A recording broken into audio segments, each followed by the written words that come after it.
Сустрэча з любімымі персанажамі, шматлікія інтэрактыўныя зоны і проста калядная атмасфера.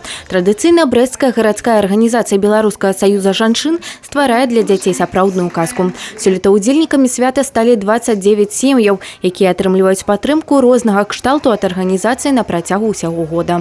Это как раз и является такой реабилитацией.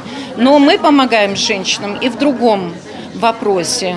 Это семейные вопросы, это приобретение колясок, это приобретение каких-то медицинских средств, это оказание помощи и благотворительность. Акрамя таго, асаблівыя дзеці і іх бацькі атрымліваюць шэраг прывілеяў і на заканадаўчым узроўні. В нашей стране это очень развито, это очень хорошо, что мы можем нашему подрастающему поколению оказать помощь и заинтересовать их, потому что это наше будущее, дети наше будущее, от этого никуда не уйти. Пускай даже они с особенностями развития, но все равно это наши граждане. На законодательном уровне за последние годы сделано очень много, принят ряд законов, закон о социальном обслуживании, закон о государственных пособиях семьям, воспитывающих детей. Сейчас у нас в Палате представителей пришел законопроект о правах инвалидов и их социальной интеграции.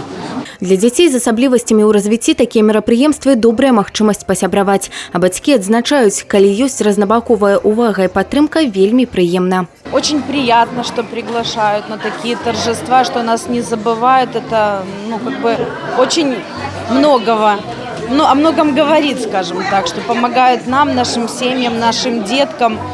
И любят наших детей. Такие мероприятия очень важно организовывать не только для наших детей, да, но и для мам.